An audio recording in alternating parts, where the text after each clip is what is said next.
Assalamualaikum warahmatullahi wabarakatuh. Perkenalkan, kami dari kelompok 6 izin mempresentasikan materi tentang Feasibility Study atau VS atau studi kelayakan bisnis. Sebelumnya, izinkan kami untuk memperkenalkan diri terlebih dahulu. Yang pertama ada saya, Fitianti Maria Agustina dengan NPM 077. Kemudian ada Charlie Triwanti Rosada dengan NPM 091. Kemudian ada Muhammad Aziz dengan NPM 164. Kemudian ada Rindu Reza Budiarti dengan NPM 327. Dan terakhir ada Sefa Rajabi dengan NPM 334. Langsung saja memasuki yang pertama yaitu tentang studi kelayakan ekonomi. Nah, di sini studi kelayakan ekonomi dibagi menjadi 5 kategori. Yang pertama adalah analisis pasar, di mana kita mengidentifikasi pasar potensial keripik serealia Nutrikran, siapa target pasar utama dan apa potensi permintaan. Target dari produk kami adalah semua kalangan, baik dari anak-anak, remaja, maupun orang tua. Hal ini karena produk kami ini disajikan dalam varian original sehingga aman untuk dikonsumsi oleh anak-anak dan orang tua. Kemudian ada tinjau pesaing dalam pasar. Pesaing produk sudah cukup banyak karena di pasaran juga sudah beredar banyak cemilan walaupun memiliki bahan baku yang berbeda dibandingkan produk kita. Namun banyaknya jenis cemilan ini dapat menimbulkan adanya persaingan. Kemudian yang kedua adalah analisis kepuasan pelanggan.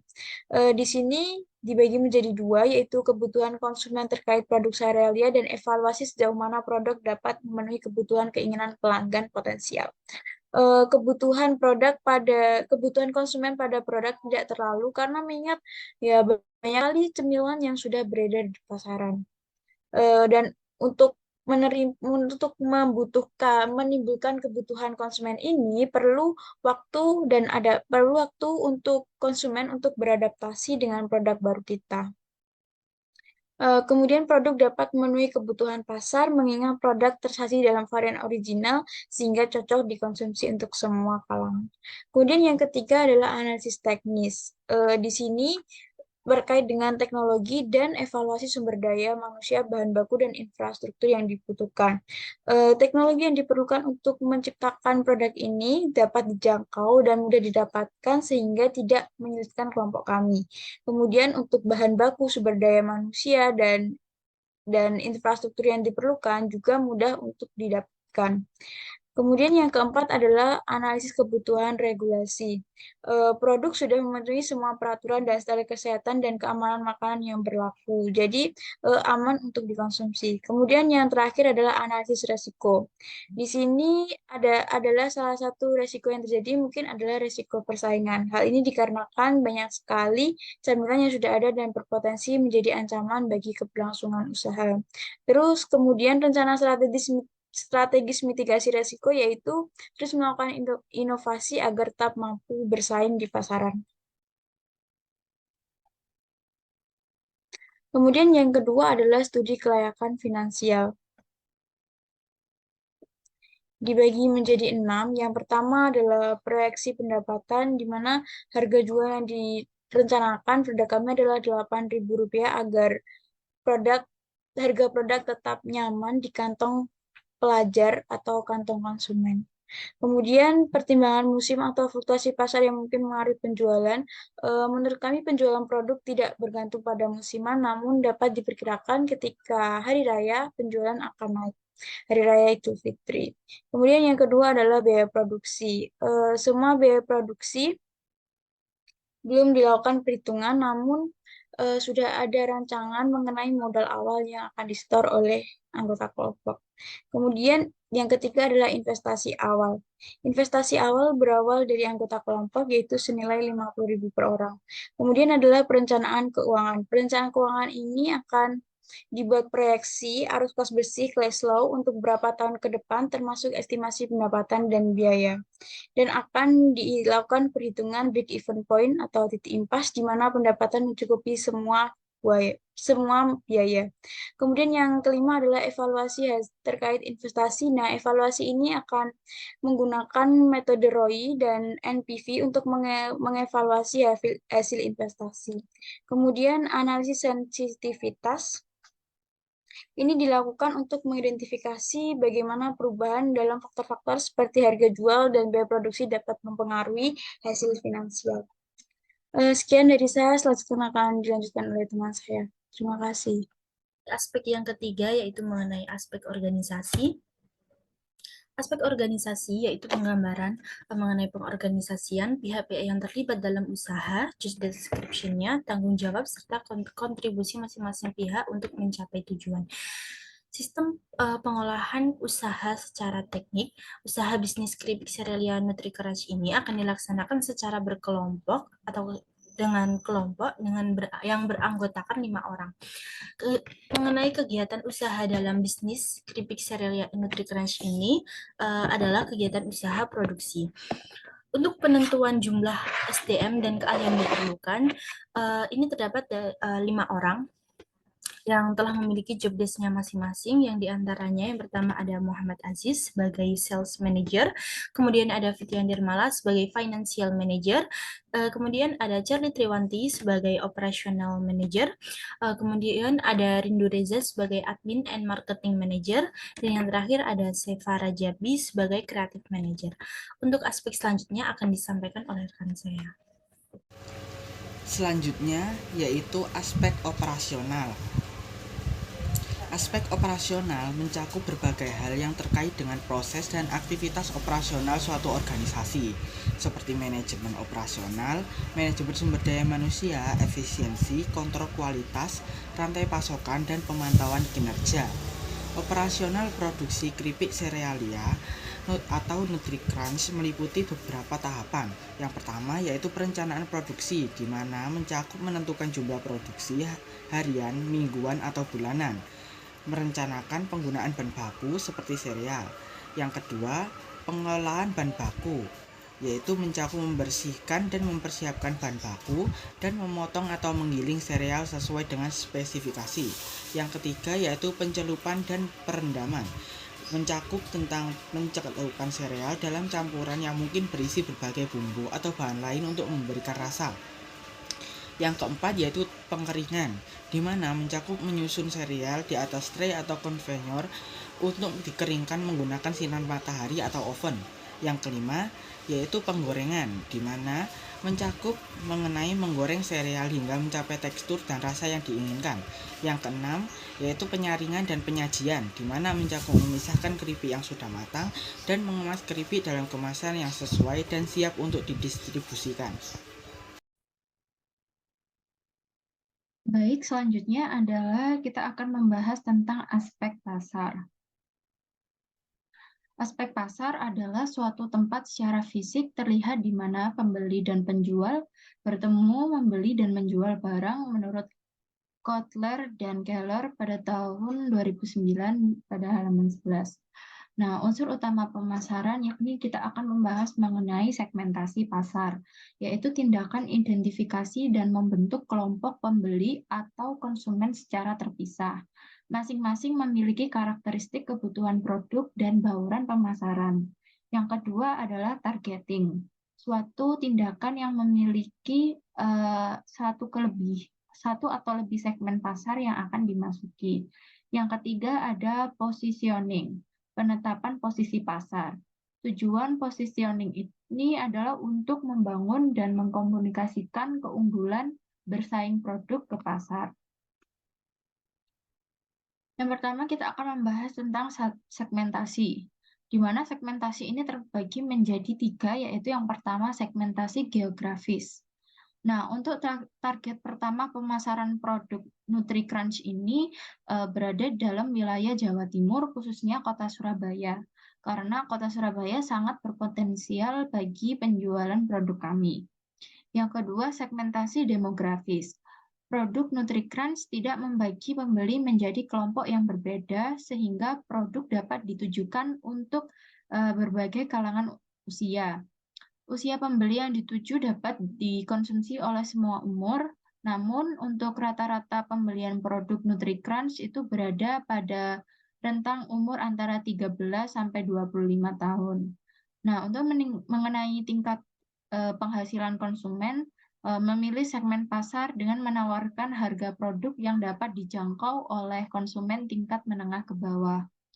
Yang ketiga ada segmentasi psikografis, di mana produk NutriCrunch ini memiliki konsumen dengan karakteristik gaya hidup yang santai dan menyukai makanan ringan untuk dijadikan cemilan sehari-hari.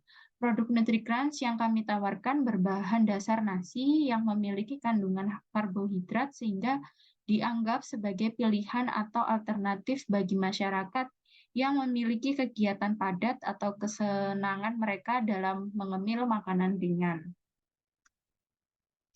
Nah, yang kedua ada targeting. Adapun yang menjadi target pasar dari produk NutriCrunch adalah masyarakat dengan perekonomian menengah ke bawah yang ingin menambah penghasilan lebih dengan menjadi seorang reseller atau agen dari menjual produk NutriCrunch. Nah, namun tidak menutup kemungkinan bisa dikonsumsi oleh konsumen langsung yang berasal dari kalangan menengah ke atas. Kami juga menawarkan produk NutriCrunch dengan harga yang terjangkau dan dapat dikonsumsi oleh berbagai kalangan dengan kisaran harga Rp7.500 sampai Rp10.000. Target pasar yang mendominasi ialah dari kalangan reseller dan konsumen langsung. Nah, tidak hanya itu, kami juga melakukan pemasaran kepada konsumen langsung yang berasal dari segala kalangan. Yang ketiga ada positioning, merupakan tahapan akhir untuk memposisikan produk yang dihasilkan kepada para konsumen yang dituju. Kami memposisikan produk NutriCrunch sebagai produk makanan ringan berbahan dasar nasi yang mempunyai kandungan karbohidrat sehingga dapat berperan sebagai produk alternatif yang mengenyangkan serta berbagai varian rasa. Nah, hal ini sesuai dengan slogan dari produk NutriCrunch yaitu keripik nasi gurih dan renyah. Selanjutnya yang keenam ada aspek teknis dan teknologi. Nah, berikut ini adalah beberapa aspek dan teknologi terkait produk NutriCrunch. Yang pertama, teknologi pengolahan makanan yang modern dapat digunakan untuk memproduksi keripik serealia NutriCrunch. Ini mungkin melibatkan proses seperti proses pengeringan, pemanggangan, atau penggorengan dengan minyak yang sehat untuk menghasilkan produk yang renyah dan juga lezat. Lalu kita menggunakan teknologi kemasan inovatif yang dapat mempertahankan kesegaran dan kerapian produk. Nah, kemasan yang ramah lingkungan atau kemasan yang dengan segel yang dapat membantu menjaga kualitas produk juga bisa menjadi pertimbangan pastinya. Yang terakhir, manfaatkan platform dan media sosial digital untuk memasarkan produk NutriCrunch. Nah, ini termasuk penggunaan situs web seperti ada kampanye iklan online dan kolaborasi dengan influencer juga. Mungkin kita juga akan menambahkan posting di sosial media Instagram gitu ya untuk mempromosikan produk NutriCrunch ini. Baik, yang selanjutnya yaitu studi kelayakan mengenai aspek hukum. Yang pertama ada analisis kesesuaian bisnis dengan hukum. Dari segi produk yang dihasilkan serta pendirian bisnis ini pastinya tidak melanggar hukum yang berlaku, sebab dalam pembuatan makanan ringan dari usaha ini tidak memakai bahan-bahan yang beresiko, serta juga pula tidak ada faktor barang-barang atau bahan yang haram. Di samping itu, dari segi pendirian usaha sangat mudah, ialah dengan hanya menyiapkan kartu tanda penduduk atau KTP, memastikan calon nama bisnis, memastikan tempat kedudukan bisnis, memastikan maksud serta tujuan yang spesifik dari bisnis tersebut. Dan setelah itu melaksanakan registrasi ke notaris. Dengan begitu sehingga bisnis yang kami dirikan ini pastinya sesuai dengan hukum. Yang kedua ada analisis kemampuan memenuhi perizinan. Aspek legalitas menyangkut masalah kelengkapan dan keabsahan dokumen perusahaan, mulai dari bentuk badan usaha sampai izin-izin yang dimiliki. Keripik Serealia memiliki rencana ke depannya untuk mengurus surat izin usaha atau SIO, dan karena masih terbilang baru, maka bisnis ini itu akan memprioritaskan terlebih dahulu mengenai perluasan pemasaran produk kita agar lebih baik lagi jika suatu usaha kita itu telah memiliki legalitas dari pemerintah setempat, maka akan memudahkan bisnis kita itu untuk menjalin kerjasama atau investasi dengan pihak luar. Yang selanjutnya, studi kelayakan aspek lingkungan. Analisis dari dampak bisnis keripik kita, keripik Selalia ini melibatkan evaluasi berbagai aspek positif dan negatif yang timbul akibat keberadaan dan operasi bisnis tersebut.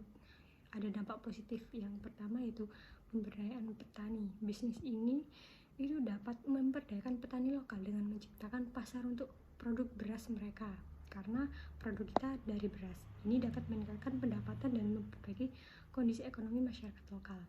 Yang kedua ada pengurangan pemborosan pangan. Dengan mengelola beras menjadi keripik, bisnis ini dapat membantu mengurangi pemborosan dengan memanfaatkan beras yang mungkin sudah tidak terpakai atau akan terbuang. Yang ketiga ada peningkatan keterampilan lokal.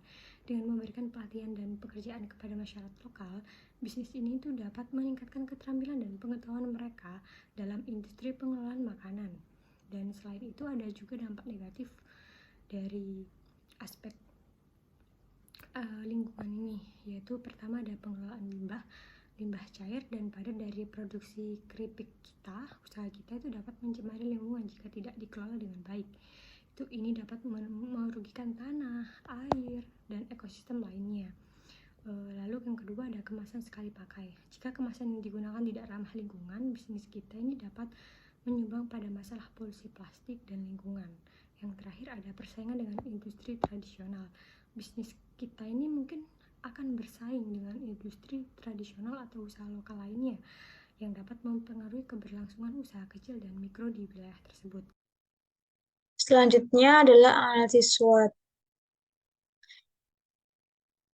Yang pertama ada strengths atau kelebihan, di mana produk kami memiliki 4 kelebihan. Yang pertama adalah inovasi produk. Produk yang inovatif dan jarang ditemukan saat ini sehingga menjadi daya tarik tersendiri. Yang kedua adalah kandungan gizi. Produk ini mempunyai kandungan gizi yang tinggi sehingga dapat menjadi makanan ringan yang sehat. Yang ketiga adalah rasa. Produk ini tersedia dalam varian original sehingga dicocok dimakan orang tua maupun anak kecil. Yang terakhir adalah tahan lama. Produk ini tahan lama dan mudah disimpan sehingga potensi pasar lebih luas. Selanjutnya akan dilanjutkan oleh teman saya. Untuk analisis selanjutnya yaitu mengenai weakness atau kelemahan dari produk Cerealia NutriCrunch ini. Yang pertama ada biaya produksi, proses pengolahan yang membutuhkan peralatan sehingga kemungkinan mempengaruhi harga jualnya. Kemudian pemasaran awal karena diperlukan sebuah upaya dalam pemasaran dan edukasi konsumen terkait produk Cerealia NutriCrunch ini. Untuk selanjutnya akan disampaikan oleh rekan saya. Selanjutnya yaitu opportunities atau peluang, di mana yang pertama yaitu tentang tren kesehatan. Semakin banyak orang yang peduli dengan kesehatan, maka produk sehat NutriCrunch memiliki peluang yang besar. Yang kedua yaitu tentang pasar ekspor, di mana produk ini sangat tahan lama sehingga cocok apabila diekspor. Selanjutnya yang terakhir yaitu mengenai threats atau ancaman, di mana kita terdapat dua ancaman yang mungkin akan terjadi. Yang pertama yaitu tentang persaingan, di mana pasar makanan ringan penuh dengan pesaing termasuk produk yang sudah mapan. Jadi kita juga akan tentunya nanti pasti akan bersaing dengan produk-produk yang sudah ada, dan pastinya kita juga akan meminimalisir agar produk kita tetap berjalan di tengah-tengah ramainya produk-produk yang sudah ada. Lalu ancaman mengenai pemasaran awal, di mana peraturan terkait makanan dan nutrisi juga dapat berubah. Nah, hal ini dapat mempengaruhi produksi dan juga pemasaran produk juga pastinya. Baik, terima kasih. Kami dari kelompok 6 mohon maaf apabila ada kesalahan dalam presentasi kami. Akhir kata, wassalamualaikum warahmatullahi wabarakatuh.